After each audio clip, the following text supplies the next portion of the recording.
Bien, mes chers amis, nous voici une nouvelle fois réunis très nombreux à Valence, une Valence qui est une ville chère à mon cœur, puisque j'y suis né il y a quelques années. Et je suis heureux de vous y retrouver aujourd'hui pour un de ces moments chaleureux et conviviaux qui marquent à jamais nos mémoires de militants et nous font tant aimer notre famille politique. Mes premiers mots seront pour toi, Hervé. Il est rassuré. Je tiens à te féliciter pour cette élection qui est claire, qui est nette, qui est incontestable. Au niveau centre, pas besoin de référendum, pas besoin de COCOE, pas besoin de commission des recours. Brigitte Fourré a fait un travail formidable, mais plus encore, cette élection, Hervé, témoigne de la confiance intacte que te portent les militants, les élus du nouveau centre. Elle vient récompenser ta constance, ton courage, ta fidélité à nos valeurs et ton dévouement au service de notre famille politique. Bravo.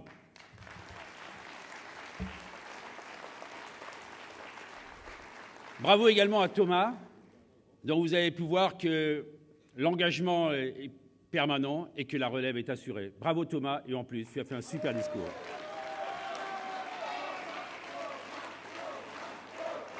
À l'applaudimètre, tu vas être battu, Hervé. Je tiens également, vous le comprendrez, à remercier Patricia Brunel-Maillet et Noubark et Chichian qui ont fait un boulot formidable pour que vous soyez aussi nombreux à Valence pour réussir ce congrès. Et je voudrais remercier la petite équipe du nouveau centre, les permanents. Je crois que cette journée est formidable, on leur doit, et à tous les bénévoles qui se sont mobilisés. Merci à Jean-Marie Cavada, qui, avec le talent qu'on lui connaît, a animé ce matin ces 3 tables rondes, et dont vous avez pu voir que nous avons abordé des sujets de fond, et il l'a fait avec l'expérience, le talent et la capacité d'animation et de réflexion. On vient de l'écouter sur l'Europe. Merci Jean-Marie de cet engagement. Et mes chers amis, et mes mots sont pour vous tous, puisque cette mobilisation n'a jamais failli depuis 2007. 5 années, ça a été dit par Thomas, se sont écoulés 3 congrès depuis l'acte de résistance qui a constitué la constitution du nouveau centre. Nous sommes quelque part les gardiens du temple, qui avons refusé de voir notre famille politique expirer son dernier souffle. Nous qui avons refusé de suivre François Bayrou dans son aventure solitaire, pour œuvrer ensemble avec ardeur à prolonger l'élan centriste, humaniste, européen, social et libéral. Quand certains confondaient indépendance et isolement, quand d'autres avaient tout simplement renoncé à leur indépendance en choisissant le parti unique, nous avons fait le choix au nouveau centre d'être un partenaire loyal, exigeant et clairvoyant de la majorité présidentielle. Devons-nous aujourd'hui regretter ce choix? Non. C'était le choix de l'action. C'était le choix de réformes attendues par le pays depuis 30 ans. Nous avons assumé l'exercice du pouvoir, accepté sa part de désillusion et sa part de succès. Pendant ces 5 années, le centre s'est divisé. Le centre s'est éparpillé. Nous étions isolés et parfois moqués. Trop souvent inaudibles et invisibles. Et les commentateurs de la belle société parisienne nous avaient déjà condamnés à disparaître.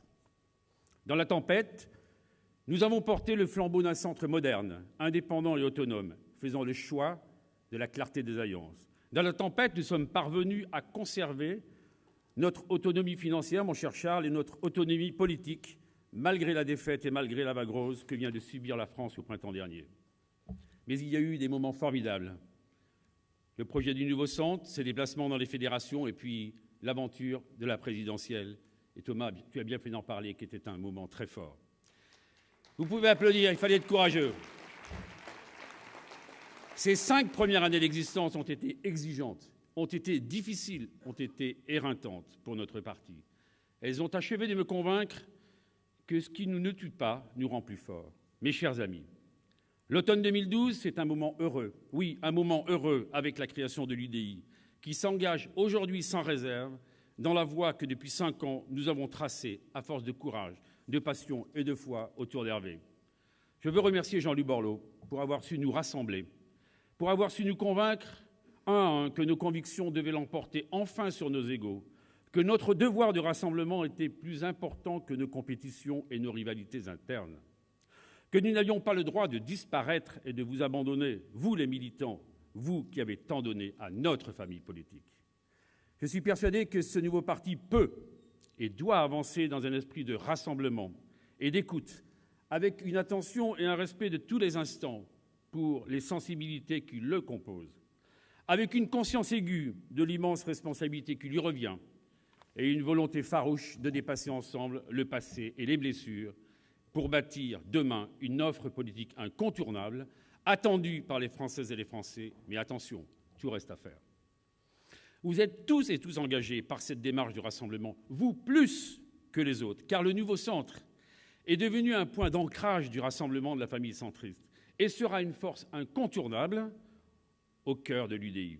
Je forme le vœu que nous puissions aller au bout de ce rassemblement et que l'UDI devienne la grande cathédrale qui accueillera en son sein toutes les chapelles centristes et rassemblera de manière plus large encore pour prendre le leadership de l'opposition. Mes chers amis, nous n'avons rien à craindre d'une intégration dans un grand parti. Vous n'avez rien à craindre de ce rassemblement. Non seulement votre identité sera préservée, comme elle l'a toujours été, mais enfin elle sera reconnue. L'UDI n'est pas et ne sera pas une machine à broyer le nouveau centre. Si vous êtes forts dans vos territoires, si vous êtes des acteurs quotidiens du rassemblement, l'UDI sera la force d'alternance qui vous permettra d'être écoutés et entendus. Chacun l'a compris, nous sommes aujourd'hui à la croisée des chemins. Nous devons répondre en fait à 3 questions. Oui ou non, notre voix est-elle suffisamment entendue? Oui ou non, voulons-nous peser davantage, défendre nos valeurs, nos idées et faire valoir nos propositions? Oui ou non, voulons-nous gouverner la France? Enfin, si nous réussissons ce pari, nous n'aurons plus jamais raison, nous n'aurons plus jamais tort d'avoir raison trop tôt. Vous l'avez compris. Alors, nous allons être écoutés quand nous défendrons les libertés, toutes les libertés, quand nous dirons qu'il faut une société décentralisée, où tout ne procède pas du sommet, une société qui fait confiance aux forces vives du pays, aux intelligences et aux talents. Nous allons être écoutés quand nous dirons que l'on peut parler d'équité et de justice sans cautionner l'assistanat et la fraude, car ce sont l'assistanat et la fraude qui font voler en éclats la solidarité spontanée de la nation tout entière vis-à-vis des plus fragiles. Ce sont l'assistanat et la fraude qui génèrent des crispations et qui poussent la France à se réfugier dans le vote extrême.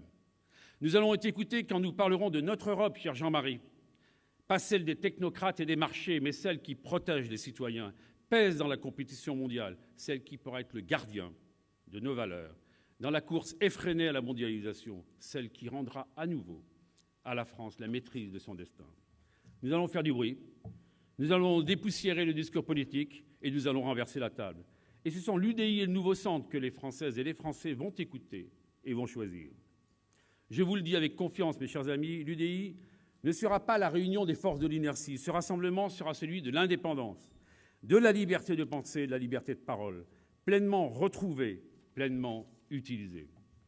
Au sein de ce rassemblement, nous allons pouvoir dire notre France, celle dans laquelle se reconnaissent la majorité des Françaises et de Français. Notre France, elle est fatiguée des slogans électoralistes, tu le disais à l'instant, qui la confortent dans des oppositions stériles. Notre France, elle veut que la modération et la modernité guident l'action politique, mais elle ne supporte plus que les tabous, les idéologies, et que la bien-pensance interdise qu'on parle sans détour de la peur du chômage, de la hantise de l'insécurité, de l'immigration et des laissés-pour-compte dans la mondialisation. Notre France, elle étouffe. Elle s'éteint de ne plus rien pouvoir entreprendre, de ne plus rien pouvoir tenter, elle se meurt, de ne plus avoir de perspectives, de possibilités. Et notre France, elle courbe l'échine en silence, sous les contraintes, sous les impôts, sous l'ingratitude, sous l'humiliation. Notre France, elle n'a plus la parole depuis trop longtemps. Elle n'ose plus proposer alors même qu'elle a les solutions. Elle doit se contenter d'écouter les élites et les notables qui, de Paris, se regardent le nombril, tournent en rond et lui expliquent ce qu'il est bon de penser. Alors, nous allons lui rendre la parole. Nous allons répondre à ses angoisses et incarner les espérances au sein d'une opposition constructive et déterminée, portée par le Nouveau Centre et l'UDI. Nous ne voulons pas de la France des François Hollande. Nous ne voulons pas d'une France qui finance clientélisme à crédit, s'endette toujours plus et refuse la règle d'or. N'est-ce pas, mon cher Charles de Courson? Nous ne voulons pas d'une France médiocre dans laquelle nous sommes toutes et tous tirés vers le bas. Nous ne voulons pas d'une France dans laquelle les énergies sont étouffées par les contraintes et dans laquelle la réussite est suspicieuse. Nous ne voulons pas d'une France dans laquelle l'assistanat constitue la seule réponse au chômage. François Hollande et Jean-Marc Ayrault sont au pouvoir depuis 6 mois. 6 mois de mensonges, 6 mois d'errements, 6 mois d'immobilisme et 6 mois d'erreur. Et le spectacle auquel on vient d'assister sur le drame de l'Aciérie avec ArcelorMittal en est une belle illustration, mais Hervé vous en parlera. Alors il nous avait dit que seuls les riches allaient payer. Ils ont même agité le chiffon rouge d'une taxe à 75% pour nous en persuader. Ils nous ont même assuré que 9 contribuables sur 10 ne seraient pas concernés par les hausses d'impôts. Combien y a-t-il de riches parmi les 9 millions de salariés effectuant des heures supplémentaires qui vont perdre 500 € en moyenne de pouvoir d'achat par an?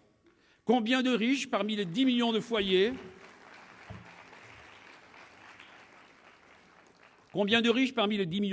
qui seront frappés par le gel du barème de l'impôt? Combien de riches parmi les familles qui vont payer plus d'impôts avec la remise en cause du quotient familial? Combien de riches parmi les 7,5 millions de retraités qui vont voir leur retraite amputée? Combien de riches parmi les 10 millions de salariés qui vont subir de plein fouet l'augmentation du forfait social? Combien de riches, enfin, parmi les travailleurs indépendants, artisans, commerçants, auto-entrepreneurs, dont les cotisations sociales vont être augmentées de plus de 1 milliard d'euros, alors qu'ils n'ont jamais autant souffert de la crise? Alors, mes chers amis, ils nous avaient dit aussi que la TVA sociale était injuste et inefficace. Ils ont donc inauguré leur quinquennat en la supprimant. Et comme ça ne suffisait pas, ils ont alourdi la fiscalité des entreprises de 27 milliards d'euros en 6 mois. Aujourd'hui, ils nous disent qu'il faut augmenter la TVA pour financer les 20 milliards de crédits d'impôt pour les entreprises. Trop tard, trop peu, le compte n'y est plus. Le rapport Gallois oublié et l'imposture révélée au grand jour. Ils nous avaient dit que le chômage allait baisser. Depuis 6 mois, les chiffres du chômage n'ont pas augmenté, ils ont explosé. Et devant 400 journalistes, il y a quelques jours, François Hollande nous annonce que le chômage allait continuer à augmenter pendant 1 an au moins, sans annoncer la moindre mesure pour lutter contre ce fléau. Injustice, récession économique, explosion du chômage, aggravation de la crise sociale, voilà le bilan de 6 mois de la gauche au pouvoir. Alors, face à ce gouvernement qui, chaque jour, rajoute de la crise à la crise, l'UDI et le Nouveau Centre ne pourront pas se contenter de dénoncer et de s'opposer. Nous devons être, aux yeux des Français, une force d'alternative crédible et incarner une espérance. Et les copier-coller, vous voyez, c'est toujours les aléas. La France est en train de subir la marche implacable d'un monde qui ne l'attend pas. Elle est aujourd'hui tirée de sa torpeur par la brutalité de la mondialisation.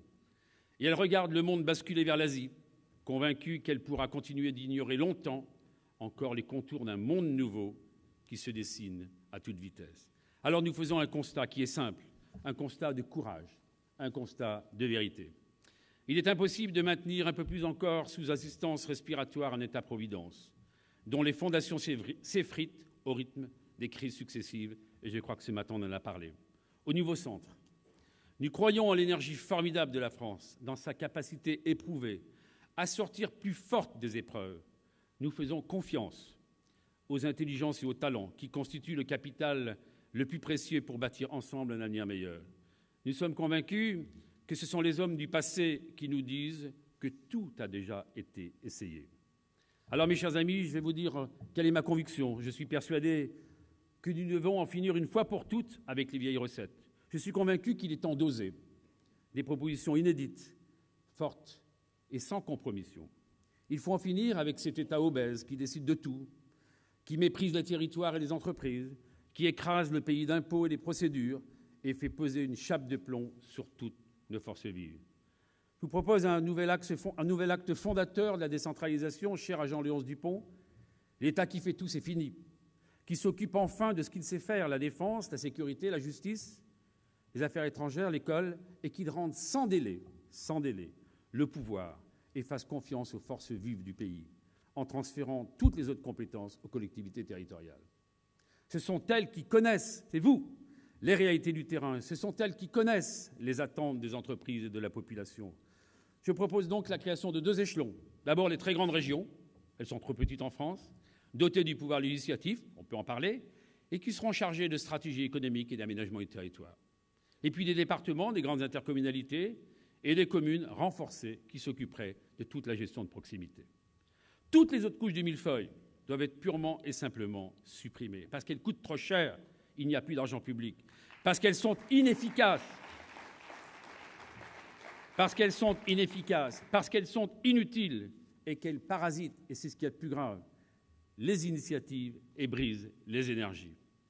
Je vais vous parler aussi de compétitivité, parce qu'un pays dans lequel le ministre de l'Industrie, et le 20h d'hier soir était édifiant, donc un pays dans lequel le ministre de l'Industrie en est réduit à excommunier les entreprises, la façon dont il s'est comporté avec la faillite Peugeot en particulier, ce n'est pas un pays qui peut se redresser. Je vous fais 4 propositions simples pour renouer avec la croissance et l'emploi. Premièrement, mobilisation d'urgence d'un trésor dormant. Ces trésors dormants, c'est l'épargne privée. Il faut inciter les Françaises et les Français à se tourner vers l'économie réelle. Ce sont plus de 220 milliards d'euros qui doivent être mobilisés, qui doivent être drainés vers le financement des entreprises pour soutenir leur politique d'innovation et leur développement à l'international. Deuxièmement, je propose un pacte simple pour alléger les contraintes qui pèsent sur l'activité des entreprises. Chaque fois qu'une norme sera créée, on en supprimera 3. Laissons enfin respirer ceux qui créent, ceux qui innovent, ceux qui prennent des risques. Troisièmement, je propose que le coût du travail soit massivement allégé. Je n'ai rien inventé. Le rapport Gallois, tout le rapport Gallois, rien que le rapport Gallois. Je ne veux pas de la timide TVA sociale votée en février dernier, nous l'avions dit avec Charles de Courson. Je ne veux pas non plus de l'usine à gaz socialiste qu'on a découvert il y a quelques jours et dont on verra la façon dont elle marche les jours prochains avec ce crédit d'impôt. Je propose une augmentation du taux normal de TVA de 5 points qui pèsera sur les produits importés, permettra de relancer la compétitivité française. Et on baissera, mes chers amis, les charges sociales patronales de 20 milliards d'euros. Et on baissera les charges sociales salariales de 10 milliards d'euros. Comme ça, le pouvoir d'achat augmentera, contrairement aux mensonges socialistes. Enfin, il faut remettre à plat le droit du travail et casser sa rigidité. Ma proposition est simple. Un nouveau contrat de travail à droit progressif. Hervé, dans ta campagne, tu en as parlé. Mieux adapté aux contraintes du marché du travail. Arrêtons d'opposer une rigidité totale à un marché du travail d'une instabilité permanente. Perdre son boulot, c'est toujours un drame. Mais être certain de ne plus pouvoir en retrouver, c'est pire encore. Dans un monde qui bouge, la seule solution, c'est la souplesse. Alors, nous seuls, au Nouveau Centre, nous pouvons porter ce message, d'abord au sein du DI, et nous allons le porter demain dans les territoires, au plus près des attentes des Françaises et des Français. Notre objectif est désormais clair. Nous devons nous renforcer encore. On en a parlé hier après-midi longuement. Nous devons peser davantage pour faire de l'UDI la première force territoriale. Nous devons être présents au rendez-vous des municipales, des régionales, des européennes et en 2015, naturellement, les cantonales et les régionales. Mes chers amis, ne vous trompez pas de combat. Ne perdez pas de temps. 2014, c'est demain. C'est pourquoi c'est dès aujourd'hui que vous devez vous mettre en ordre de bataille. Allez dans les territoires, dans tous les territoires. Parlez aux Françaises et aux Français, montrez-leur que vous les connaissez. Allez vous imprégner de leurs angoisses, vous nourrir de leurs expériences et répondre à leurs espérances. Dites-leur que la France, c'est eux, que la force au cœur de l'UDI, c'est nous. Dites-leur que nous sommes prêts. Dites-leur que nous avons un projet, que nous avons l'envie, la capacité de gouverner et qu'ensemble, nous allons faire de la France un pays dans lequel s'ouvre à nouveau le champ de tous les possibles. Hervé, je sais que tu sauras mener ce combat. J'ai confiance en toi, je sais que vous avez confiance en lui.